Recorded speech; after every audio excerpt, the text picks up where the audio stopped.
And the bottom line is we need a solution for the subsidies and a ramp down. We've got a couple of proposals that are, I think, getting to the right place, but we have to have something viable to vote on before we get out of here. I really don't think the Democrats are going to deal any health care improvements next year. So we've got to work in the remaining time we have in this month. And if you don't have something viable, what are the implications of that for your party? Well, I think they could be significant. I think a lot of people, there are some of the population will only have a minimal impact, but I know of, I just had a constituent down in North Carolina currently paying $800 a month for health insurance for a couple and 3 children. They just communicated to me it's going to be twice. It's going to be $1,600 a month. If we've got a lot of those out there, that's a problem for us. Look, the Democrats created the problem. We've got to solve it. Or going into next year, we will own a problem that they created. We all voted against this back when Biden did it on a partisan basis. We need to fix it, but you got to fix it over time. You can't do it cold turkey. Could it cost you control of Congress? Republicans are forcing a false choice on the American people.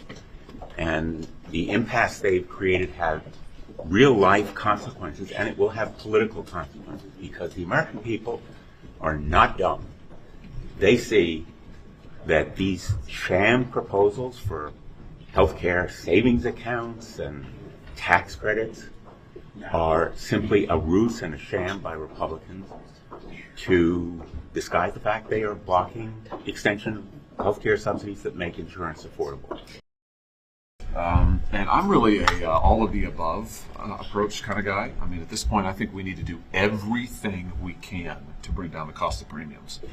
So I'd be happy to take a vote on any of these plans. My plan is not really addressed towards premiums. I mean, my plan is no taxes on healthcare, which I think is fantastic and I hope can be a bipartisan thing, and we ought to do that going forward.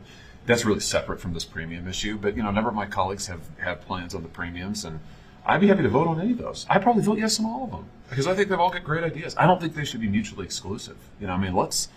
Let's take some votes and show people that we want to do all that we can. We should probably do a lot of stuff. I mean, I think if you talk to people, what they're going to say is their healthcare costs are out of control, and they will take all the help they can get. So if you say we want to lower prescription drug prices, they'll say yes. If you say we want to lower your premiums, they'll say yes. Lower your out-of-pocket costs, they'll say yes. So let's do all of it. I mean, and quickly. If we just vote, if Republicans just vote no on a Democrat proposal, let the premiums go up, and Republicans don't offer anything, what message is that going to send? I mean, I think I know what people in Missouri will think. They'll look at that and they'll say, well, you guys aren't doing anything. You're just letting my premiums go up. Why are you doing that to me? And it's important to, I understand here, I've heard it, people here point fingers and say, well, 10 years ago I voted for this. 15 years ago I voted for that. People at home are going to say, you are hurting me. You're making my premiums go up.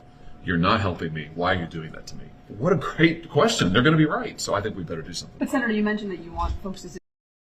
Here, I don't want to paint with too broad a brush. A lot of my colleagues have been talking across the aisle, including me. So I think there's some good faith talks going on. But, back to what you were saying, Chad, people need to realize we're up against a deadline here. The deadline is not when Congress wants to go home. The deadline is when people lose their ability to pay for their health insurance, and that's coming really, really quick. I mean, we're in open enrollment now, so right now, in my state at least, people are opening up their medical mail. They're getting their bills from their insurance companies saying what next year's rates are going to be, and they're like, whoa, that's going to be the premium? I can't afford that. So we need to do something ASAP. Just back on the bus strike.